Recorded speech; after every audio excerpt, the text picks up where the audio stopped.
Hello there and welcome to episode 10 of my FA Cup journey so far. First things first, over to my past self. Good morning, it's Saturday the 1st of March. I'm about to head off down to see Bournemouth against Wolves. Last time, if you watched that video, you'll recall I went down with Ross, my mate Ross, to Southampton. This time I'm going to be going down with his dad. With his dad and Gran, actually. We're going to be stopping off for fish and chips before the game, and based on how rubbish the last game was, right now, I'm actually looking forward to the fish and chips more than the game. But today's game, it can't be worse than the last one. It just can't. So anyway, Alex, Ross's dad, is picking me up in a sec. So I better go. Off we went through the fog.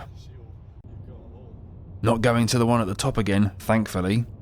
The further we got towards Bournemouth, the sunnier it became, as we then reached the city edge. Oh, hello, present day me, still here. Even though we were in Bournemouth, it wasn't straight to the game. First we stopped off for a cup of tea at Ross's nan's. Just stopped off to pick up Ross's other nan now, and then we'll be off to the game. After that, it was time for the aforementioned fish and chips, here at Chez Fred's. It was very busy, understandably so, as it was very good. I love a good fish and chips, although I don't have it anywhere near as often as I should do. You know, not too much, but just enough. In between the nans, Alex had noticed one of his tyres was flat, so we had to stop off at a garage to get that fixed, leaving us tight on time until kickoff.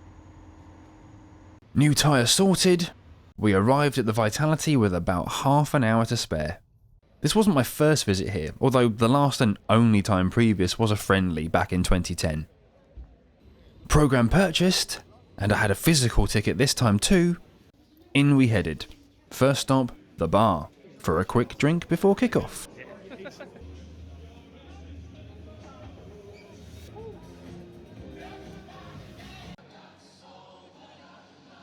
I had Ross's usual seat for this game, and I have to say it was a perfect location to see pretty much everything.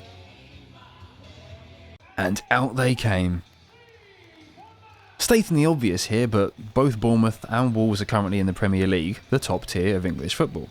This was the first time since the preliminary round back in August that I'd seen a game between two teams from the same division. Also, I failed to mention this in the previous episode, but after seeing Burnley in the last round, I've now seen at least one club from every tier that entered clubs in this season's competition.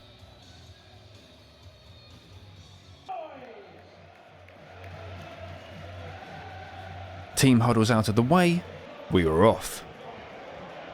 It was a bit scrappy to start, but Bournemouth were looking the more dangerous side. It didn't take long for the home crowd, along with myself, to start getting frustrated at the lack of end product from the Cherries. A decent chance here for Wolves, from what turned out to be their only corner of the game. Bournemouth, on the other hand, had a lot of corners. Almost 5 squares worth. I'm not going to show all of them, it would take way too long. Cunha there getting some words from his manager. Wouldn't be the last time either. After 30 minutes, the deadlock was finally broken. Evan Nilsson scoring on his return from injury to put the Cherries in front.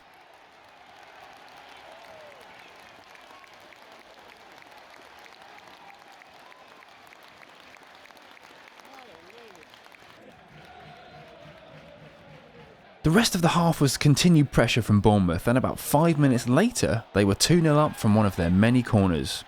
We weren't sure initially if it had actually gone in, but could see on the big screens that it had. However, there was a lengthy VAR check for handball. That was cleared, but now it was being checked for offside. But there was a problem. Semi-automated offside technology was being used in English football for the first time this round, having been first introduced in the 2022 World Cup in Qatar, and also since has been used in top leagues like Serie A and La Liga. I'm sure you've seen it before, you get those graphics with the grey men coming up to show you exactly where the line was. The issue was, at this moment in time, not that we in the stadium knew it yet, was that this brand new tech had broken.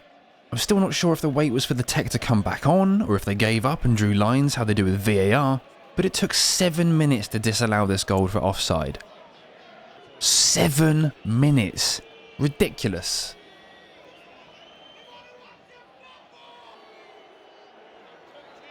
So it remained 1-0. Only 7 minutes added on. The goal check had taken that long alone. Surely it had to be more than that. But no. Bournemouth thought they'd scored again. But after another VAR check, it was ruled out for handball. That one, at least, was the correct decision. Half-time was upon us, along with some boos for the ref.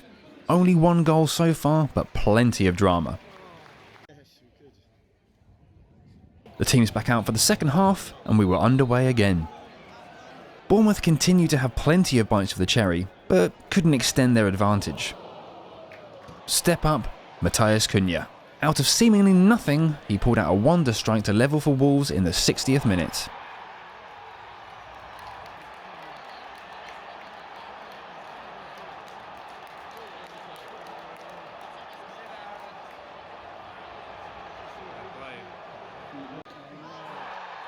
Uh-oh, would the home side be down to 10 men? Thankfully not. 2 balls on the pitch, what was going on? A couple of subs came on for Bournemouth to try and regain their lead, while Wolves made changes of their own not long after. It didn't really change much though. It continued to be Bournemouth doing most of the attacking with Wolves hanging on. Corner after corner after corner. I've mentioned it already in this video, but the actual figure was 18 corners for Bournemouth. That's a lot. A rare chance, or half chance maybe there for the away side. Into the last 10 minutes of normal time, and the crowd were getting nervous. Could either side nick it? Sam Johnston down there for Wolves. No sympathy from the home supporters. It was likely a time-wasting tactic. They'd been doing it for most of the game. 5 minutes of injury time added, but neither side could make it count, so it was heading to extra time. There we go. Additional team talks done, and the first half of extra time began. There wasn't much to shout about in this period of play. Well, actually there was plenty if you were shouting words of discontent, but not a lot in terms of positive passages at play. Hoof! Half-time and extra time. More team talks done. And we had 15 more minutes before a seemingly inevitable penalty shootout. We were shouting for a penalty here, but Clivert, I think it was booked for diving instead. Oh no!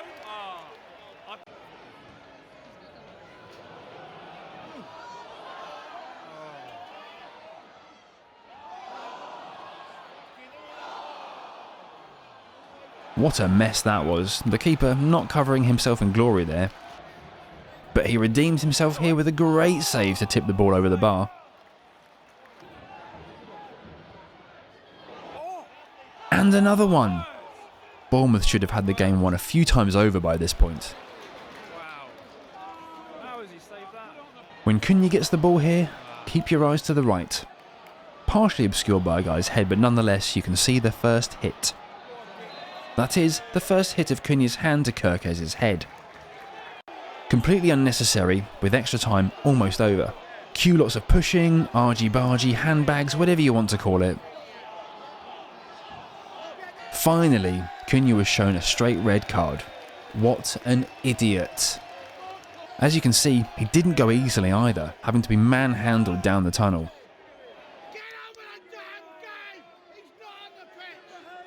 And that was it. Full time and extra time, and we were getting a penalty shootout. Once it had gone to extra time, I was kind of hoping for penalties, as I'd not seen a penalty shootout in the FA Cup so far this season. All the players lined up, the tension palpable, but still a fantastic atmosphere. I'll stop talking for this bit, just let you enjoy, for the most part, a quality shootout.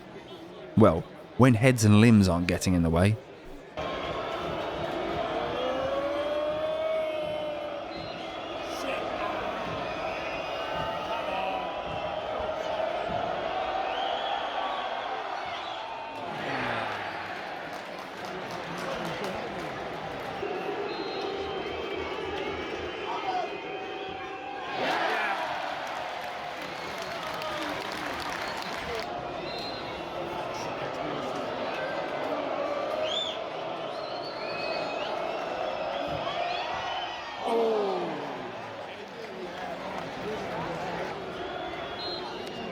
Sure, like that. Oh! That was ballsy.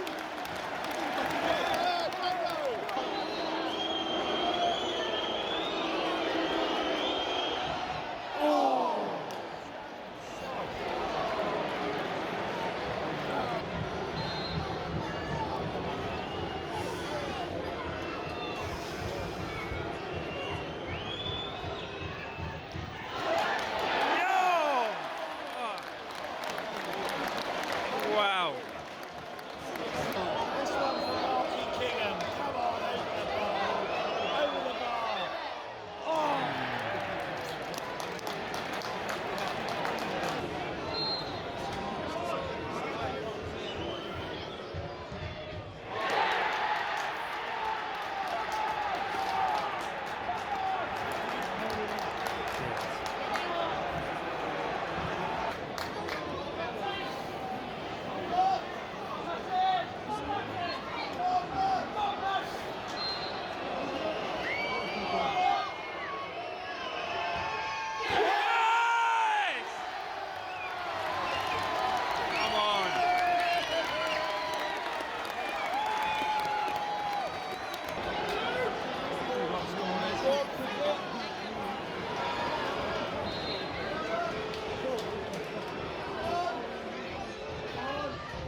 They done it! For only the third time in their history, Bournemouth were through to the FA Cup quarter-finals. It was party time at the Vitality. Ross must have been gutted to miss this one. I did send him the video of the penalties though.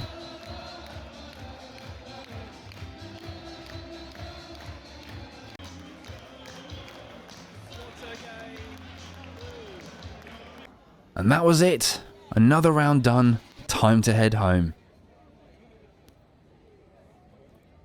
Next up, as usual, it's time to talk about prize money. How much did each club receive in prize money for the fifth round? Bournemouth received £225,000, which is an 88% increase on the previous round, while, as covered in my previous video, Wolves seemingly got nothing. I don't think that's right, but as per the FA website, there are no figures for the fourth or fifth round in terms of runner-up prizes.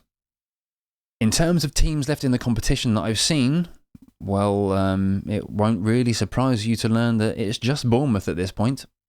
So, we are really into tough territory in terms of getting tickets now. Although, having said that, I do already have a ticket at time of recording for a quarter-final game.